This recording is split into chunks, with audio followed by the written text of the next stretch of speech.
Joel, who influenced you the most as a young person, and what did they pass on to you? I guess I had a couple of influences. I was lucky enough to grow up in a town named Rochester, Minnesota, where the Mayo Clinic had a lot of influence in terms of the teachers that got hired. Yeah. And I had teachers through my young life that were very significant to me, but probably the single most important person was a guy named Ivar Silvernagel, who was my swimming coach. Oh. And he taught character over everything, over competition, over everything. And as a result, he won 87 straight meets, including state championships over 9 straight years. Wow. And I remember one thing in particular. When I was a sophomore, our senior captain started making fun of a team we were going to swim against, Austin, Minnesota. And Coach Silvernagel said to Tom, "You're not swimming. Anybody who disrespects his competition like that doesn't deserve to get in the pool with him." And so our captain was in dress clothing, sitting in the bleachers while the team swam. And that's the kind of man he was. Yeah. So it was. He taught me a lot of stuff about patience and about what's important, and about treating people, everybody, fairly. He never kicked a kid off the team. He said, "If you're willing to do the work, I'm willing to have you on the team." So we would have like 80 guys on a team, and all the rest of the people said, "How do you even swim, right?" And we'd win the state championship.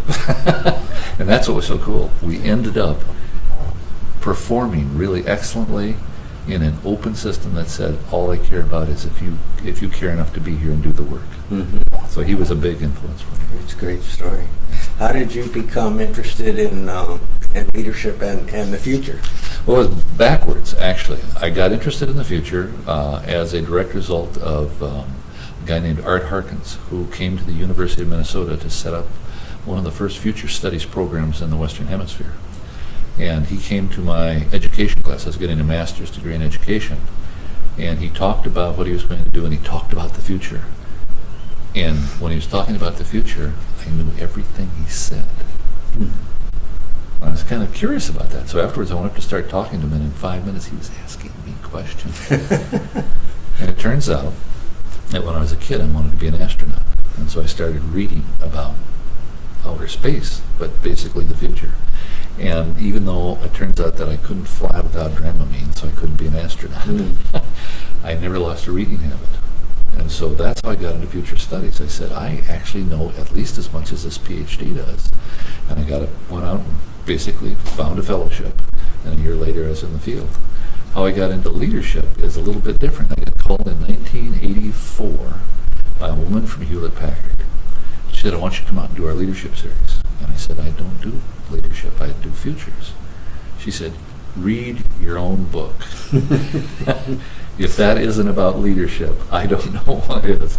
So she taught me that what I was working on and focusing on actually had leadership focus once I understood that. Yeah. So that's how I got into the leadership side. And how did you develop your core beliefs and values, and what were they, or maybe what are they? Around future studies? No, just Or about my life? Yeah.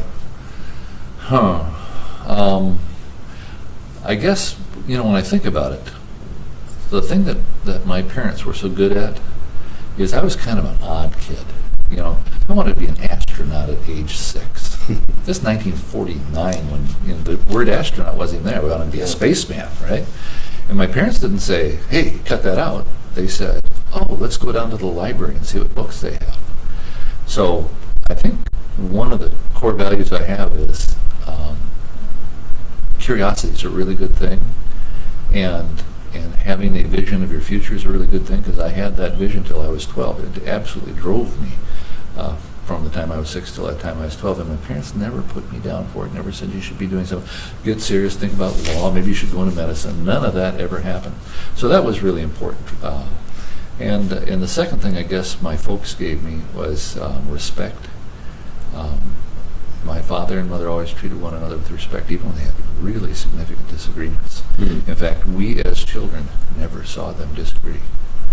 They would go into the bedroom, and we could hear them, but we couldn't watch them. And when they came out, they were in agreement, whatever that was. So that question of respect and talking it through and getting things squared away, I think that's something I've tried to practice. I had that same experience, except my parents went upstairs. Same deal, though, right? Yeah, exactly. The kids don't hear this conversation. Yeah. What do you think it will take to develop more leaders who are passionate about both making the bottom line and making a better world? And, I'm most interested in the better world part of it, because I believe you do the better world, the other stuff happens. So one of the things that, I've been working on, and I mean, ever since Hewlett Packard showed me I dealt with leaders, is the thing that I think we have to do in the 21st century is our leaders have to get better at creating information systems that provide them with very early exploratory information about the future. Whether it's innovations or trends or policy changes, things like that, they need to understand the long-term consequences that could possibly spill out from those decisions so that they can make wiser decisions. Right now we have too many bottom-line decisions based on what I call first-order thinking. That is, the immediate consequences of an action or of a new product or things like that. Nathan Taleb talks about black swans, Right. Third order, highly unlikely implications or actions that change history. We've got to broaden our spectrum for being able to think out in that way, and that's really, if I can do one thing in the remainder of time I have to get our leaders to say, before we do that, we're going to explore the long-term consequences. Then after we understand that, we will make a decision. I believe they'll make wiser decisions, more careful decisions, and decisions that, in fact, have more positive impact and a lot less negative impact. So my focus right now is exploratory thinking before planning, especially focusing on the cascade of consequences that spills out from actions.